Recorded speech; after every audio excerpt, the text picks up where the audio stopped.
Hey everyone, it's Natalie, and I wanted to jump on in case you were thinking, my God, Natalie, have you forgotten the construct of time once again?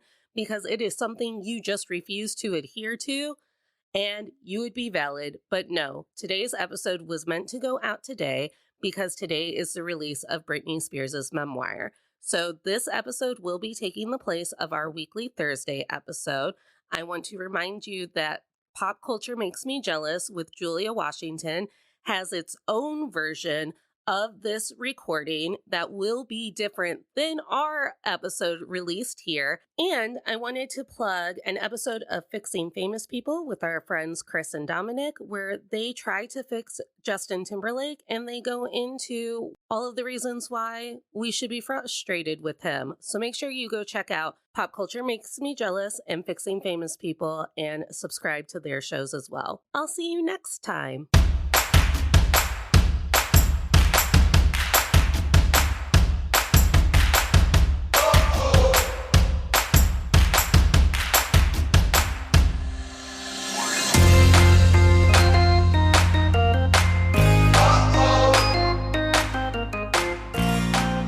Hey, Tolerators, this is To All the Men I've Tolerated Before with Natalie Katona, your weekly look at everyday misogyny.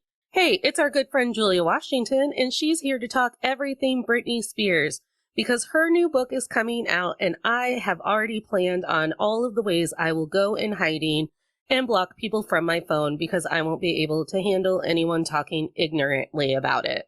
Julia feels the same way, so we're going to process our feelings now. So as we're weeping about everything that she's put into this book, we feel justified in just laying down. Hey, Julia. Hi, my friend. I'm so glad we have each other because I don't think we would survive the Britney memoir storm otherwise.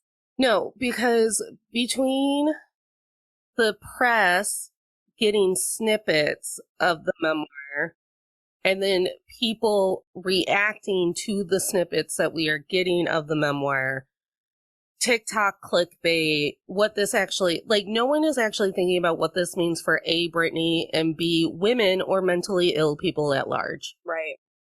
It's a whole lot of, and we'll get into it, I'm sure, but there's a whole lot of, we need to feel sorry for Justin shit going on, and it makes me sick. As you know, I choose to never feel sorry for a rich white man, even when they're hurtling themselves to the bottom of the sea. I think I don't know where you want to start with, but I thought for all of the Gen Zers out there who only know Britney as that girl who's trapped in her house doing twirlies on Instagram, I just thought that we'd go back in time. Yeah, I'm here for it. I was thinking this morning about the first time I experienced Britney Spears. So yeah, let's do it. Do you have a specific question? No, it's basically that. When was the first time Britney Spears became our pop sensation? So I remember the Hit Me Baby One More Time video, like everybody else my age. Like, that made a huge impression. We didn't have cable at the time, so I saw the video at a friend's house. And then by the time it made it to Entertainment Tonight, which was my regularly watched television show at the time, I was just blown away. But also remember, I went to private religious school. How many times have I said that this week? And she's in a uniform. And my mom was raised Catholic. We didn't have uniforms, but there was always the threat of uniforms. So then there was this rhetoric, at least in my corner of the world, about how she's sexualizing a schoolgirl uniform. And at the time, I didn't understand why people were so angry about that. And in adulthood now, I'm like, no, but you all sexualize schoolgirls anyway, so why were you mad at Britney? It's only hot because you've decided it's hot, pervert. Yeah. So, and I remember it being like, oh, her skirt, like, just her skirt is so short. Oh my goodness. Just like the scandalized adults, you know? So I also remember the Hit Me Baby One More Time music video, literally memorized the choreography and would do it in between my productions of Grease for my stuffed animals. Cute. My favorite choreography to actually do is the Sometimes music video. I also appreciate Drive Me Crazy. Oh, I love Drive Me Crazy. And I also love doing the, oh, now I have Look What You Made Me Do. What's the red jumpsuit one? Where she's in space and there's a Titanic callback. What's the song? I'm Oops, blanking. I There did it is. it. Yeah, it is. There it is. Okay, Yeah. I was like, I had to do the choreography physically. I'm like, what did I do? I played with your heart. Got lost in a game. I just see her. I just see the costume and her makeup because I remember thinking, God, that looks so hot. Right. So I was a Britney stan. And from like, she was one of the first CDs I think I ever owned and listened to on the bus, as well as Will Smith's Getting Jiggy with It. Nice. I mean, I feel like that was the era too, though. Like, that was kind of what we, like, that was pop at the time. And then I think I am just old enough and yet young enough to where I got to block out all of the purity versus sex symbol stuff that would happen in the press, because it's not like I was actively consuming Us Weekly or People magazine as a child. Sure. I was at grocery stores reading the headlines. So you kind of like get bubbled out of that. But watching the documentaries and hearing people talk about her now and whatnot, and this whole idea that like she was supposed to be a Madonna virgin, and yet she was also the tramp dancing around in her Catholic schoolgirl skirt. And it's that dichotomy that we're always seeing in our young pop stars, where it's like, this is the first way that they undermine us and anything that we're ever going to have to say. Yeah, and it's just so upsetting how it's like this forced sexualization in order to get fame, but then the condemnation for it when they're old enough to understand their sexuality. Correct. And and no one is putting on their outfit for Drive Me Crazy and thinking one day I might have to be going through a high profile divorce. Right. And it will be this crop top that everyone plasters all over the internet about why I don't get custody of my kids. Right, right. And the thing with Britney, too, that I remember a lot was because you managed to, like, not hear the rhetoric, but because I was in a very religious environment, that was all we heard.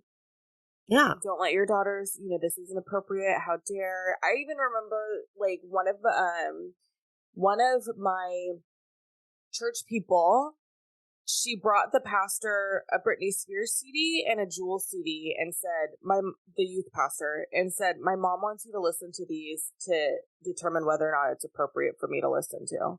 Well, I hope he at least thought that Jewel was appropriate to listen to. Her hands are small, we know. Yeah. They are not hers, they are her own. But it's that kind of like putting the control in someone else's hands. Like, your parents didn't feel like they could make that decision, like, but even still, if they want, I don't know, it could have been an excuse so they didn't have to make the decision. I have no idea. But when those types of things are the experiences that you're having, when this major pop star is having like a skyrocketing career, it's really hard to reconcile, like, liking the music, liking her, with being told that that's bad. Correct. But it's like, how is it bad? I'm having fun. The music's fun. The lyrics, don't read them, just sing along. But like, and as we know, like, Taylor Swift went through this too. These women start out as their pop stars so young, because that's also part of the fetishizing of them. Yeah. Is that they have to be like 14 tops when they start. So then, because you start your career so young, you're already at a disservice, because it's like, what's that girl writing songs about? Right. Why is she talented? She's not an opera award Tony winning actress. And it's like, well, no, she's 13. Mm-hmm. She just got out of the Mickey Mouse Club. Right. And all of that builds up into what we know Britney as today. And I was old enough to watch her spiral happen. So we went to North Carolina to visit family for my grandfather's 90th birthday. So this is 2006. And Britney had just had one of her kids just like chilling in her lap in the car. So we're in North Carolina. We're getting in the car with all the family to do something. My son's not quite 2 yet at this point. And my cousin's like, just put him in your lap. That's what we do down here. You know, I grew up in California. We don't do that shit. And I was like, all right. And then, or maybe that happened after. Maybe her kids are younger than mine. But still, the point is when that happened, I remember thinking, well, that's how it's done in the South. I understand that it's bad. I understand the safety issue. But why is it that, well, I knew why it was that Britney was getting hounded for it versus everyone else in the South. With that said, it was definitely a moment of like, oh, we're having a culture clash. That's what I was trying to say. Say it 5 times fast. Also, in the whole Britney story can be wrapped up in no one actually wants to think deeply about the nuance that is Britney Spears' life. Mm-hmm. I remember that photo. I also remember that paparazzi were climbing on her car.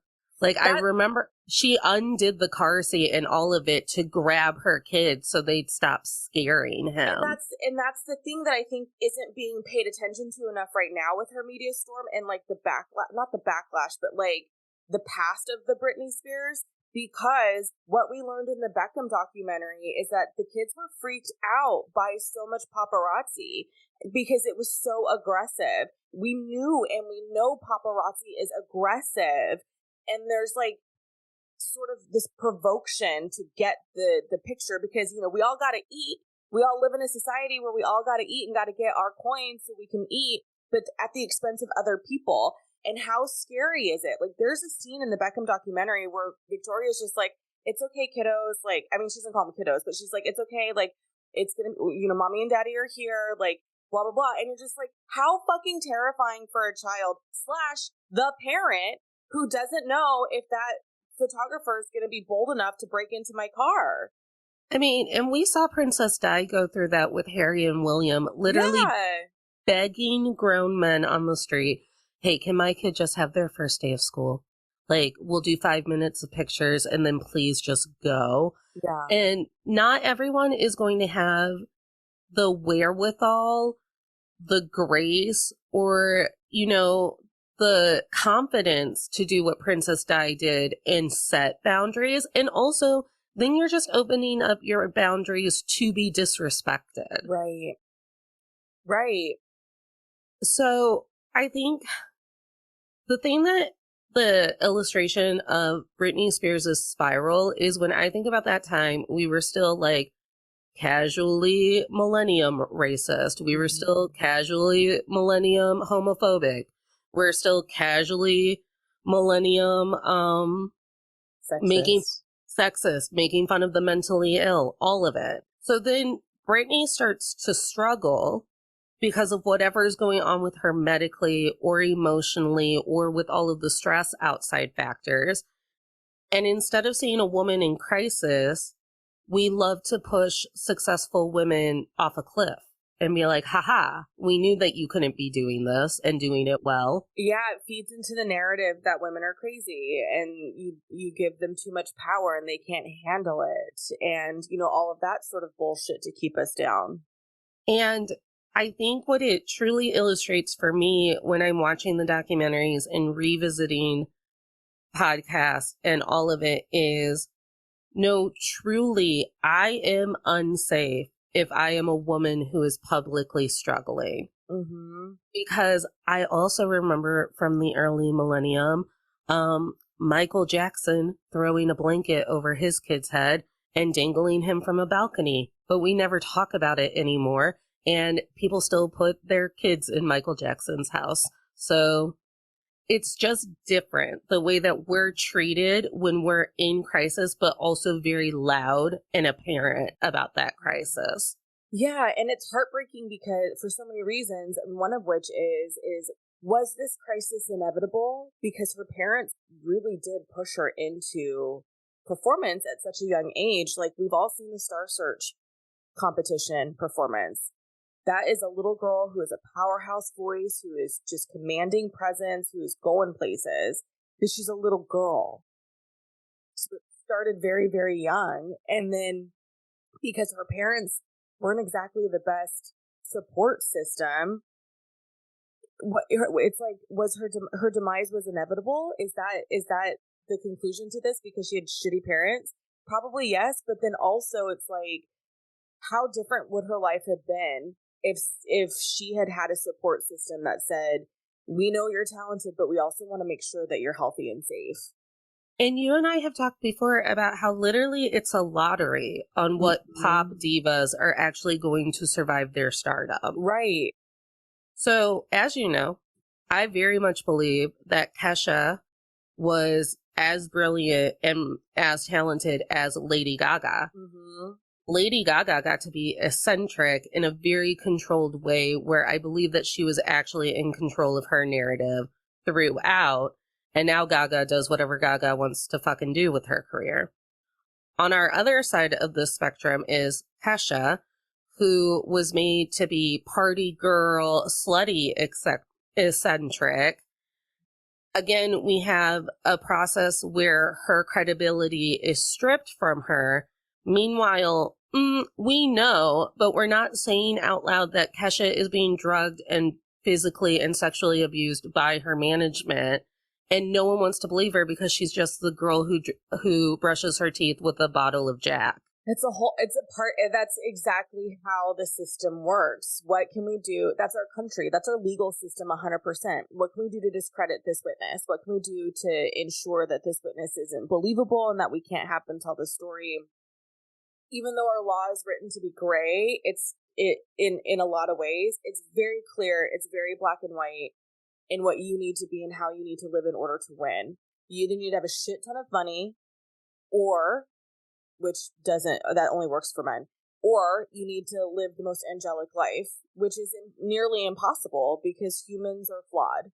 I truly cannot, because I'm trying to run through my head of men who put themselves in scandalous situations, like writing songs about being drunk or hitting women or crashing cars or racing cars or doing blow.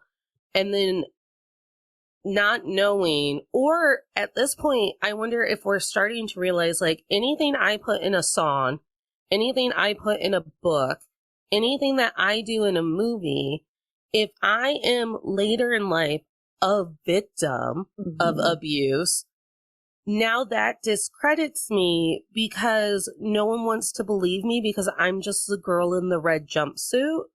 Yeah, I mean, that's truly what it is. Like, we've had conversations with other people in the past. Like, there's this idea, and I understand the concept. You are who you run with. I get that. But it's deeper than that, and it's a little more nuanced than that. Because I don't know if you've ever been this friend. I've been the friend where no one's offered the drugs. But they all go into the bathroom to do the lines. I had no idea. Of course, once I realized what was going on, 3 years into the friendship, it was like, I gotta get out because I don't want people thinking I do that shit. Because people probably thought I did that shit because they knew that person did that shit. But that is not a vibe I'm into. But it's that kind of concept, right? Like, you are who you run with, but there's no room for, like, the believability that somebody didn't do, like, somebody in the group doesn't do that sort of thing. There's no separation of Britney being a woman who is in distress because of a medical and mental situation, and Britney who is also in distress because she is a woman who has been medically and emotionally and mentally abused for 13 years now. If not longer. Honestly, I think it's longer. Honestly. The way that she, like, even just with everything that she was doing in the early 2000s, like with the reveal that, like, she was pregnant and Justin Timberlake, like, forced her to get an abortion. I don't think it was just Justin. No. She's never, between the abortion coming out, her saying in a courtroom, I have an IUD in my body, it's preventing me from having children that I want to have, and they will not let me take it out. They will not take me to the doctor. I'm not allowed to drive a car. I'm not allowed to fall in love and get married. It's like, when was the last time Britney had body autonomy? And we like to think of things as isolated incidents where It's like, this is happening to Britney. Britney deserves this. She walked barefoot in a gas station. She shaved her head. She put her kids in danger in a car. So that happens to Britney because Britney made choices. But then I have also been on the phone with my sister and she's like, what are you doing? And I'm like, cleaning my house because dad is visiting and I don't want to be put into a conservatorship because now I have to start thinking about what is it like to be a woman who is basically treated like a second-class citizen in our family structures, who then also becomes a problem. And then that problem has to go away. And we do set the idea that Britney Spears' medical abuse is something isolated and has only happened to Britney Spears is ridiculous because we all watched Judy Garland go through that throughout her career. Also, we read medical articles from a long time ago. I'm not going to pretend to understand time. And about doctors literally like molesting women into orgasm and calling that psychiatric help. Right. Or there's the other side of that too with like the story of Henrietta Lacks. If no one's ever read that book, The Immortal Life of Henrietta Lacks, she's literally the reason why we have the Gila. What's the word? I don't know. Gene is the only word that's coming to mind. I can't remember because it's been a minute since I've read the book. But they basically like stole her cells and studied them. She had ovarian cancer. And, like, she's the reason why so much medical advancement has happened, but it was all against her will. She had no idea. She had no idea of the treatment. She had no idea of what she was going through, and her family suffered for it, in such a way. And to your point about, like, the medical abuse that Britney Spears went through, I think what's really frustrating watching everything unfold, because at the time when she started her downfall, I think I was very confused by it because we didn't know a lot back then, which is really gross and sad. And I was young because Brittany's only a handful of years older than me. I mean, maybe 2. She might be 2 or 3 years older than me.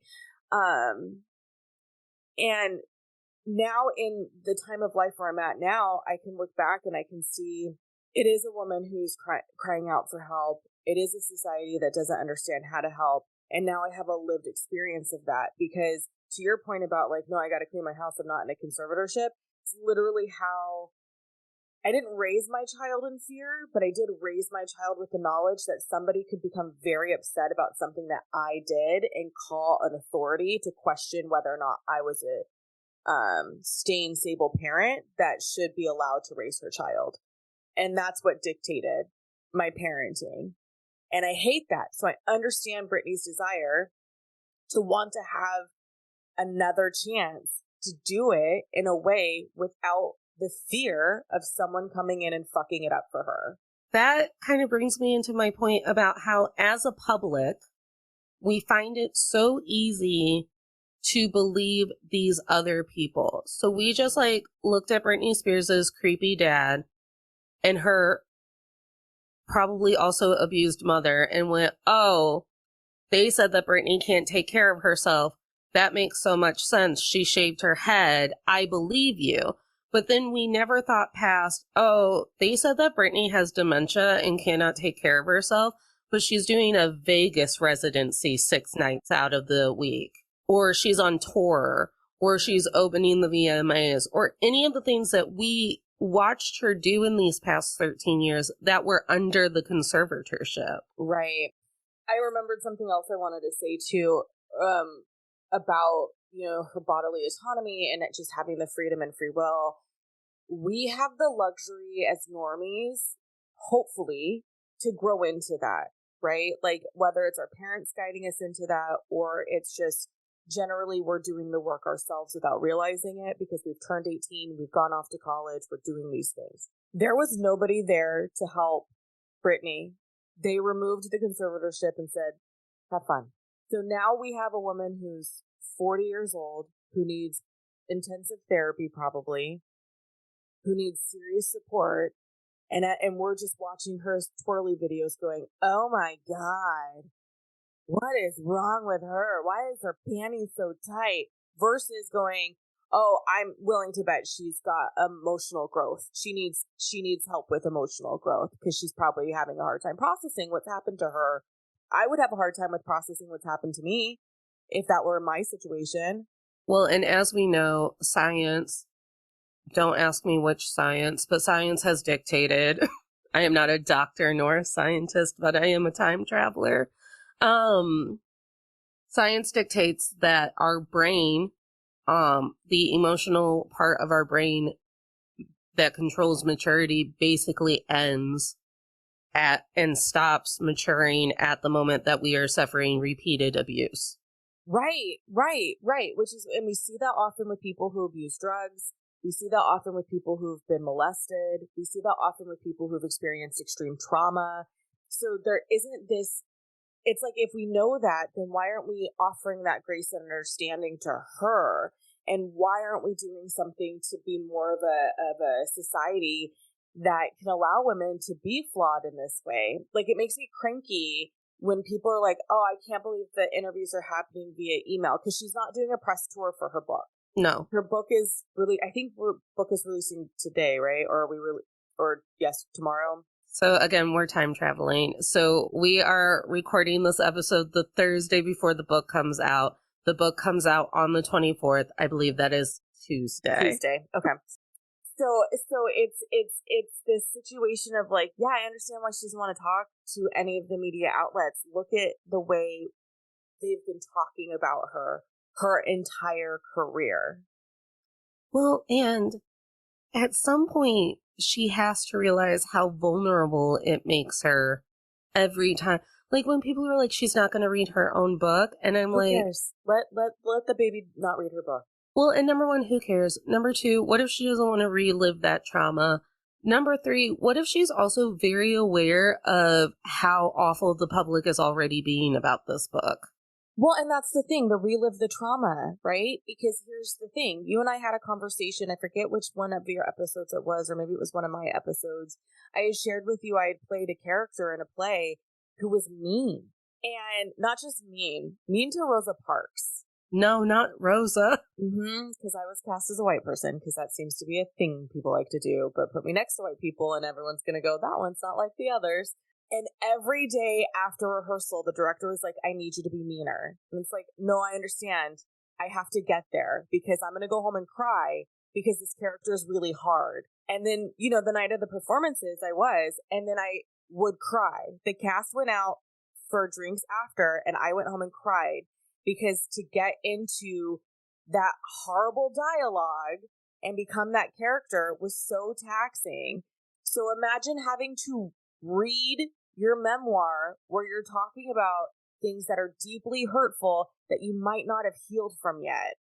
In the timeline of this memoir, because a lot of people have the luxury of being Gina Davis, who gets to read her memoir about how the forced politeness of her family eventually led her to abusive and traumatic situations that she herself did not know how to get out of. But now, Gina Davis is a well-respected member of Hollywood. She's a woman that we all look up to, especially me and you. And she had the luxury of taking time, of processing. She gets to trust a therapist because a therapist has never been used as a weapon against her in a court of law. Like, how is Amber Heard ever going back to therapy? Right.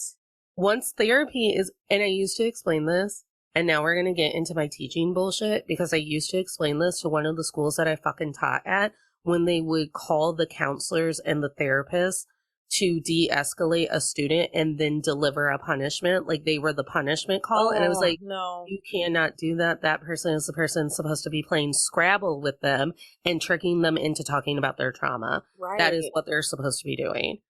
But anyways, who am I? A person who understands psychology, clearly. So anyways, so Gina Davis had the gift of time. And she had the gift of actually working through her bullshit. As we know, Britney Spears did not have the gift of time, because at some point she was like, we have to write this book. It has to be 300 pages. It has to go out immediately. Justin Timberlake is going to be on my ass, and he always wins. And he does always win. Justice for Janet. And he's going to come out with a stupid fucking noodle ramen head. And he's going to be like, maybe she miscarried and I misinterpreted what was going on. And he'll spin and he'll spin and he'll spin. And we will believe him because we like bye, bye, bye. And people want to continue to believe that they should get to sleep with Justin Timberlake, and therefore they have to rationalize in their head why Justin Timberlake wouldn't do the awful things that he probably did to Britney, to Janet, God knows what's happening to Jessica Biel, any of it. Have you heard? I mean, you're on TikTok more than I am. I was looking at my TikTok the other day, and I was like, when did my TikTok get so white? Probably because I was watching a lot of Taylor Swift stuff, and that changed my algorithm. But somebody on TikTok was like, don't you think it's a little interesting that now suddenly Justin Timberlake is conveniently working again with NSYNC after all these years of not working with NSYNC? It's convenient timing that it's coming up around the time that Britney's novel is coming out, because he's trying to ignite that. The theory is he's trying to light that nostalgia in us, so we're on his side when these horrific things come out about him. It's working. Honestly, all of my TikToks about Justin Timberlake have been Black women yelling at him, which... Thank God, because we're still mad about the Janet thing. As you should be. And so she knew that she was on a clock. She knew that at any point her dad could lawyer up. Jamie Lynn could spill a secret, anything. And she doesn't have a support system that's like, hey, baby boo-boo, we're going to help. Therapy's been weaponized against her. Family's been weaponized against her. Well, and the guy she married, who knows how honest and true that was. I mean, he became such a gross human in the divorce process. Like, my heart hurt for her when that happened. I mean, Octavia Spencer came out, was like, girl, get that prenup. And then, everyone jumped on Octavia for that. And I was like, I feel like Octavia is the auntie that we all need to remind us that even though we are in love, we're still being abused. Because honestly, as you know, my conspiracy theory is that man was hired by Britney's dad to court her and be like an ear on the inside. Mm-hmm. I mean, at this point, I wouldn't put anything past Britney's dad. Right. Anything can, sneakily and underhanded. And the thing about the conservatorship is it was written in a way where Britney could say, hey, I want a lawyer who's never spoken to my father. I want a lawyer who only speaks to me. And they'd be like, that's cute. We control your money. We're not paying a lawyer that we're not okaying. We're also hiring everyone for you. So we're also not doing that. Right. And then the court backed up all of these people and went, well, that's the terms of the conservatorship. If she doesn't have control of her money, she doesn't have control over her money. How is she supposed to pay for a lawyer? Mm-hmm. Yeah, it's frustrating too, because I remember from the doc, there was a situation where she had come to court and she's like, why does this attorney deserve a raise? He literally wrote to the court to ask for more money for a higher pay because I'm doing better. So if I'm doing better, then why is he still here? Uh-huh. Like, yeah, girl. He's not my therapist. I'm so proud of her for the way she was able to go to bat for herself repeatedly during the conservatorship hearings, because that's scary, that's hard, and because of how public it was, like the vulnerability needed to muster up. And again, what kind of support did she have going through it? Probably none. And that breaks my heart too, because she deserves to have a trusted confidant to help her get through to the next phase of life. Mm-hmm. And that brings me to my next point, which is we have created this mythos around Britney Spears that plays into the misogyny and the abuse by just going, of course, she's not going to read her book. She probably can't read anymore. I can't believe that she's twirling around in her underwear. As you know, my conspiracy theory is that if Britney took the time to brush her hair and put on blue jeans before she started her twirly twirls, everyone would be like, good for her getting back on it. Yeah. And if her, I feel like her makeup too, if her makeup was a little different, people wouldn't be so touchy about it. Yeah. Because she clearly sleeps in her makeup, which is fine. Me too. Because listen, it's hard being sad, and it's hard when you don't have a support system. It's hard when you want to talk to someone and you don't know if there is someone to talk to. There's a huge amount of containment that goes into it. I'm willing to bet she's scared to even write stuff down in a journal. Could you imagine? Because it does sound, because I didn't watch the court proceedings, I listened, It does sound like there are moments where she's reading from something that she's pre-written, which is common practice. We're not slandering. But all I can imagine is her like locked in a bathroom writing it on toilet paper so that she's not caught preparing for her own trial. Right. So as a society, we're playing this game where we're supporting Britney and we want her to do well. Hashtag save Britney, justice for Britney. Let's get Britney away from her dad. Then we dropped all of that as soon as she didn't become, one of my favorite terms, the perfect female victim. Right. And she didn't like start a book club or a garden and like put on some cute dresses and brush her hair. She didn't go back to being the girl we fell in love with 23 years ago. Right. She didn't start, re-releasing all of her music so that they were Christmas bops. So in our head, I don't know if the public has decided that we made a misstep, but I've seen an awful lot of comments on those twirling videos being like, oh, maybe she does need someone babysitting her. No, that's not the problem. Mm-hmm. The problem is that we have no idea what the medication that she was incorrectly prescribed and incorrectly given did to her brain. It's the same thing that happened to Kesha. And I'm tired of people believing that, like, your brain being medically abused for a decade isn't going to affect how you process things, how you present to people. Mm-hmm. But when you listen to her in those courts, I was like, well, shit. She's handling that better than I would. Because 100%. As you know, I cry every time someone confronts me. I would, again, like I said, I was so proud of her because she had it wasn't that she had the wherewithal. She came to court to play. She wasn't gonna fuck around. She came to court with receipts on why she deserved her own self back. And I think she doesn't get enough credit for that because that tells me there's somebody in there trying so hard to exist and have the freedom to exist in the way that you and I get to exist. Mm-hmm. And also when it comes to the physicality, when it comes to the dancing, when it comes to the nudity, I'm like, well, number one, this is starting to feel ageist. Mm-hmm. Britney Spears' body has aged. Her face has aged. One with drug abuse, not even self-induced drug abuse. Right. Drug abuse, forced drug abuse. We know that drugs age you quicker. So this, and that's not her fault. I wasn't aware that maybe I was aware that we still prescribe lithium. But lithium is a scary drug that, like, feels like it's something that, like, King Henry VIII would drink every night before, like, abusing a wife. Yeah.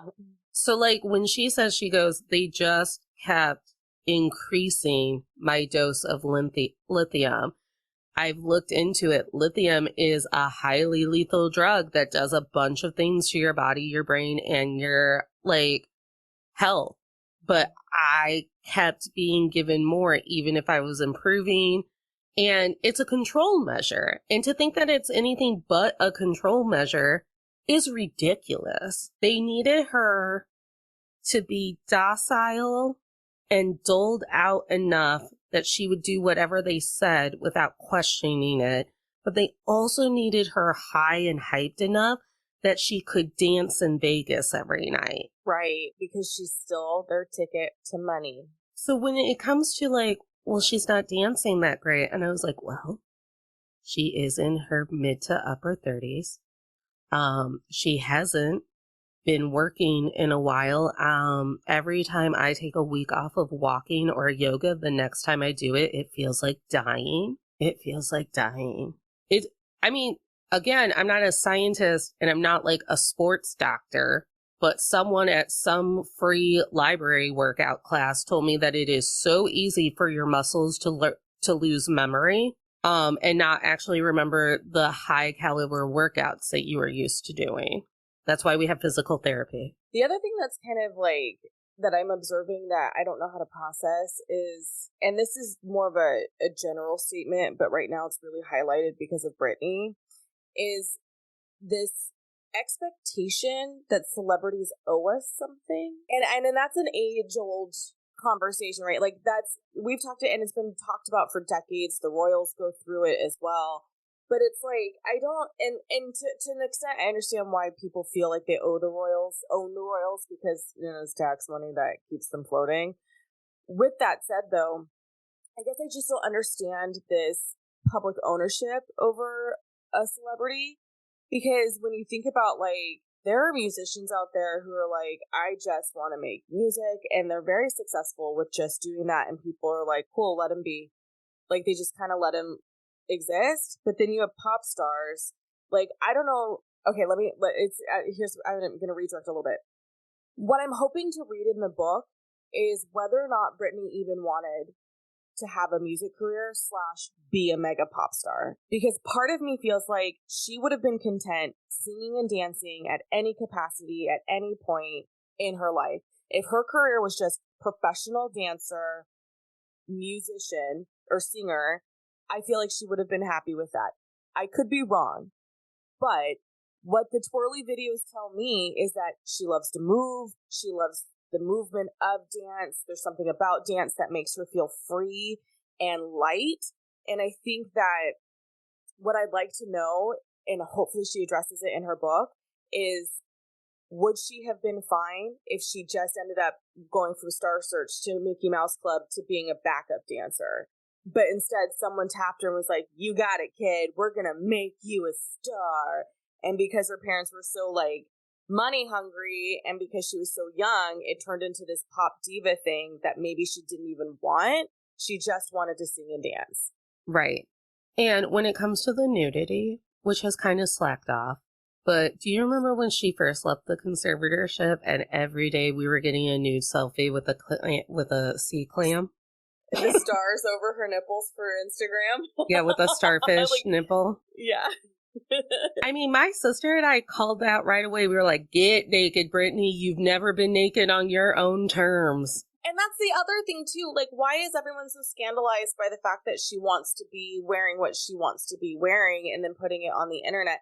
How is that any different than if she were to shoot a cover for Men's Health or Sports Illustrated or, some other magazine that would put her in something a little skimpy? Like, I don't understand. The democratization of the internet gives the power back to the person who has that feed. Yeah, exactly. So I was like, put your seashell, your clamshell, wherever you want it to be, Britney. Put it. Because you've never been naked on your own terms. There's like this overcorrection that your body and your brain does where it's like when I told a kindergartner one time that the best thing about being an adult was I could have M&Ms for lunch and ice cream for dinner and no one was screaming at me. Yeah, truly. Truly. And no one's telling me when to turn off the TV or whatever. When you have no freedom and then all of a sudden you're given unlimited freedom, of course she's going on trips. What do you think I'm going to do the first thing? Listen, as we know, I've started telling people that I'm not spending time with people I don't want to spend time with, because then that's money that I have to spend on people I don't want to spend money on. And I could be saving that $50 to $60 for a plane ticket to go see people I want to see. Like, you think they were taking her on vacations for the conservatorship? You think they were taking her to Bermuda? No. And it doesn't seem that different from when you live with your parents between the ages of 0 and 18 or 0 and 20. The only difference is that she should have been able to make her own decisions, and that was taken away from her. And I think the misogyny and the way that our system is broken, it comes into that twofold, like, plot that happened, where it's first we stripped her credibility. We let it known to be everywhere that she was mentally unwell. She's unhinged. She's a safety to concern to herself and her kids. And we stripped her reputation down. And then when that wasn't enough, and she kept making choices that were going to jeopardize the brand, then her dad said, and now we'll take her money. And we know as women that sometimes the only thing between you and safety is the money that's in your bank account. Right. It does feel very much like, okay, here's what we're going to do. Step 1, ruin her reputation. Step 2, control her money. And we all played into it. Yeah, and it's really easy to do that because we are so obsessed with celebrity. I mean, God bless the people who aren't. I don't know how you exist in this world. But it is one of those things, you know, those tiny morsels of whatever we are thrown about a celebrity that we can speculate on, which is why I loved, sorry to bring it back to the Beckham doc, but that's why I loved the Beckham doc so much, because they put context on all of the headlines that were coming out at the time about them. And they were so vulnerable in that. They were willing to be vulnerable in that, saying like, hey, that headline was fucked up. Here's what was going on. And I really, it serves as a reminder that we don't know what is happening on the inside. Somebody sold that picture to TMZ, to Us Weekly, to People, because they got kids to feed. And then that publication took it and ran with it in however way they want to. And now you have Instagram accounts that are doing shit like that now too.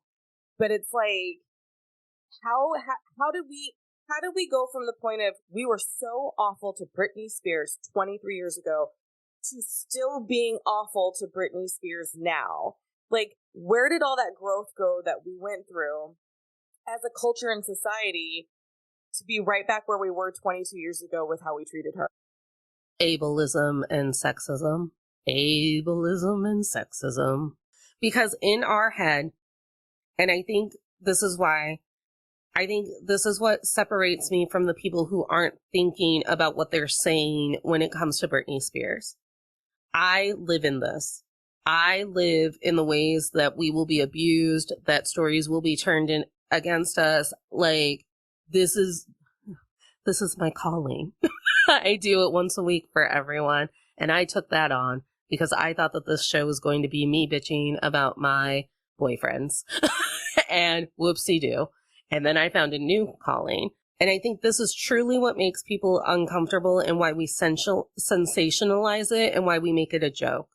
Because we have to logically know that if this happened to Britney Spears, that means that there are 34,000 women who were just down on their luck, had a bad dad, had a bad husband, were trying to leave, had money in their bank account, where this has also happened to them. And all it takes is some really good documentation. Because isn't that what we're always told to, just in general? Like when we're going through a situation, document anything, document everything. But because I was raised by people who were paranoid, and we watched a lot of psychological thrillers before I was probably old enough to actually fully comprehend why that was a bad idea to watch that movie at 8 years old, Hitchcock movies.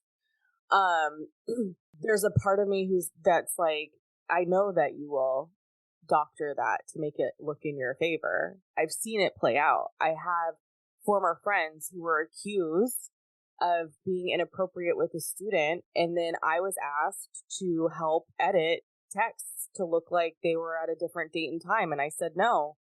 But because of my zippy wild graphic design skills, which aren't that great, that was a request. And I just thought, no. You're just reaffirming the fact that people are going to do shady shit to get out of doing shady shit, or get out of the accountability for shady shit. So and I know this because I serve as a mirror a lot to bullshit that no one wants to comprehend. So if you're sitting and watching the Britney Spears, I do think part of our survival instinct is to go, she deserved it. She wilded out. This is what happened. That's part of the message on purpose. Yes, that's part of the message on purpose. She wilded out. She was unhinged. Someone had to get a hold on her or whatever. Because, I mean, okay, I don't want to use this as an example because I'm a white lady. But we've seen Get Out. Like, where it's like, it's so insidious and it's so subtle that we don't even question why we feel that way about Britney Spears. Mm-hmm. And this week, as in today, but not today, because you're listening to this episode in the future. So last week, we released an episode with Elizabeth and Darcy about Final Girls in horror.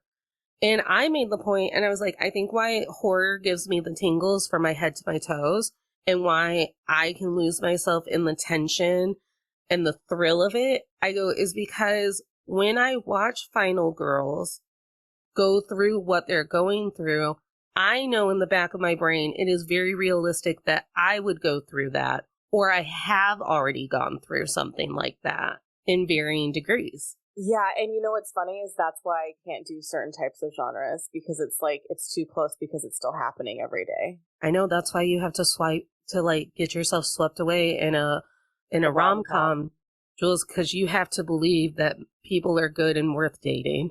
And I'm just well, like, not even just good and worth dating, just good and worth spending time with, because it is really lonely when you're by yourself all the time. But I think the thing that really kind of helps me come out of the Britney brainwash, you know, the anti-Britney brainwash, was having gone through similar experiences. Like when she lost custody of her kids, I cried for her because she's always wanted kids.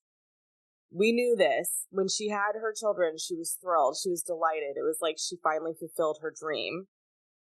And then to go through all of that and to also experience a similar situation where someone tried to take my kid away. Not to the extent of Britney's, but, you know, fighting for custody isn't easy. It's not an easy battle. And it is very much like, as much as men want you to believe that California favors the mothers and doesn't care about the fathers, there was still a lot of bullshit I had to go through to prove that I was the right parent. Yeah. So I think when it comes to Britney's dad, Britney's mom, Justin Timberlake, and all of it, it was easier for our brains to villainize Britney as being a girl who dared to struggle. Because isn't the mentality also, well, if 3 people are saying something about you, it must be true? It must be true. It can't be that all of those people are assholes. Why would so many people all say the same thing about that person? Right. I don't know, Jan, have you never been in junior high? But I think at the core of it, it's because, and you and I see this all the time, where I'm like, people just truly want white men and white people to be good. And they will tell themselves anything to make their brain avoid the fact that a white man did something bad. And yet I sit here and I'm like, the math ain't mathin' with the statistics of it all and the history. Can we also kind of go back to the Justin Timberlake abortion situation? Because I fell deep into the comment section about that post on people on their Instagram, which I probably shouldn't have done for my own mental health and wellness. But I think I immediately messaged you and was like, everyone is protecting Justin in this situation. Oh, poor Justin. He doesn't deserve this. This is private information. How dare you share something that happened to Justin? Oh. It's her fucking body. This happened to her. It is her situation. It is her scenario. It is her. It is Britney. It's Britney, bitch. Okay? Like, you don't get to protect Justin in this situation. And this is why our society is so fucked up, and probably why we lost Roe. Because they're protecting the men in her abortion versus how did that make Britney feel, and how did that contribute to her fucking demise? Countless men, countless men. Men that I have respected, men that I have laughed with, men that I have shared holidays with, men that I no longer speak to. Countless men have looked me fucking in the face when it comes to abortion and Roe and all of it, and gone. So what you're saying is a dad doesn't have the right to his own kid not being murdered or killed? Or what if that guy wanted to be a dad, this, that, or the other? I was like, well, number one, y'all don't want to be dads when the baby arrives. That baby arrives and you guys think that being dad is playing catch. Being dad is just imposing all of your beliefs onto a potato. It goes back to that whole, the original concept of like, whose property is it? Because with royalty, it doesn't matter that it's my body. The fetus is property of the crown. So then And then they want that to be like a moral question that breaks your heart. Oh, all of these countless men who just really wanted to be fathers, and then all of these nasty women took away their shot. And then we lose our rights and we lose our body autonomy. And that's exactly what happened to Britney when she was having a child. And that man went, I don't want it, abort it. And then people want to be like, Justin probably had a really hard time making that call. No, don't come at me with that. Don't come with me with that. Because the verbiage said she was told to do it, not asked, not that they had a grown-up conversation. No one had a family meeting. No one had a mediation. And it's not like she was in an emotional state to stand up for herself either, probably. Because how many of us at 20 years old could stand up for ourselves in that way? It's sounding very men's rights, is what it's sounding like. Well, good news, Jules. We'll be talking about the book for our November Patreon episodes. I know, I'm excited because then we'll actually have read the book. Yes, because surprise, surprise, surprise, surprise, surprise. This is a twofold episode. So this was us processing all of our feelings about Britney and the public and the paparazzi and the nuance that is being overlooked. And then we're going to read the book and destroy ourselves. And then we will rise again, and then we will rise again as a phoenix and deliver you a really great book review of The Woman in Me. Yeah, I'm nervous. I think I'm gonna have to take a week off. Yeah, like I will be doing a lot of laying down. Because I think what's different about this for us specifically, our generation specifically, is that Britney is our peer in terms of like age. So it's not like reading a memoir of somebody who is 20 years older than us and we're like, oh my God. Like when we read Gina Davis's book for book club, it was a lot like, oh my God, like Gina. But Britney is our peer. We lived through everything she lived through and we got it wrong. Yeah, it's not like it'll be the Judy Garland memoir when we're like, of course that happened. That was a terrible time for women. It's going to be similar to like when we read Paris Hilton's book, I think. Yeah. And we were like, oh shit, did I live through a terrible time for women? Yeah. Am I living through a terrible time for women? Stop telling me it's gotten so much better. Jules, what have you learned about Britney Spears in her experience? I've learned that she and I have a lot in common. And not just like on a big scale, like general lot in common. Like there are specific things that we have in common that I didn't realize. And I think that's why I'm having a hard time with the rhetoric that is around her right now. Yeah, well, that relates to my lesson that I wanted to pass on to everybody, which is, of course, it could happen to you. Yeah. It could happen to us. Don't watch Britney twirl around with knives and go, thank God that's not me, because it could be you tomorrow. You let the wrong person with a lot of money and a lot of time into your life, and all of a sudden you're shackled in your bedroom, wondering what happened to your cat because they got sick of your pet. Come on, everybody. It could happen to you. It could happen to me. It could happen to us. Maybe it already has. And now you're sitting there going, fuck, has this happened to me? Did I live through a terrible time for women? Am I waking up and it's a terrible time for women, Black people, in the queer community? No. There's your next comedy bit to write. What? I love how I'm more a Rose right now. I know, right? Did I live through bad? David, is it a bad time for people of color? Why? Have they tried to fold it in? But then it kind of went to the queen.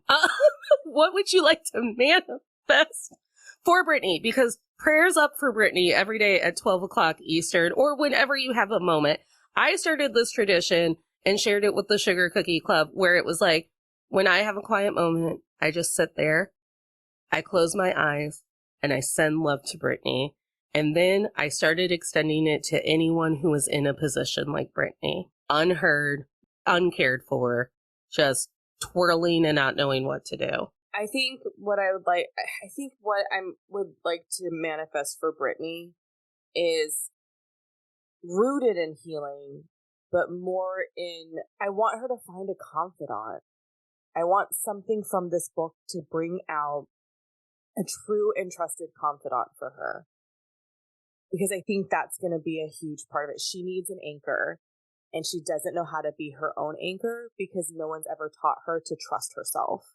What I would like to manifest for Britney and for all of us, and especially for me and Julia, is for everyone to watch their goddamn mouth after this book comes out.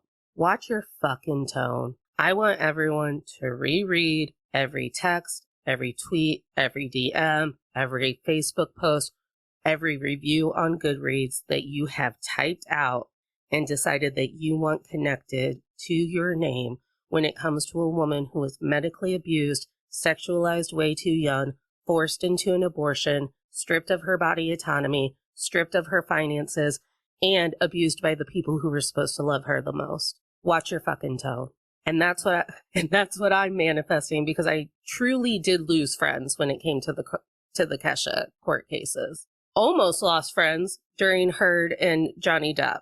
Yeah, which is easy to do, because if we're not the perfect victim, we don't deserve support. That's all I'm asking for. I'm asking for you to reread and to think about what you're going to fucking say about her in this book. And then ask yourself the question, is this out of kindness and love? And does this promote the universe I want to be living in?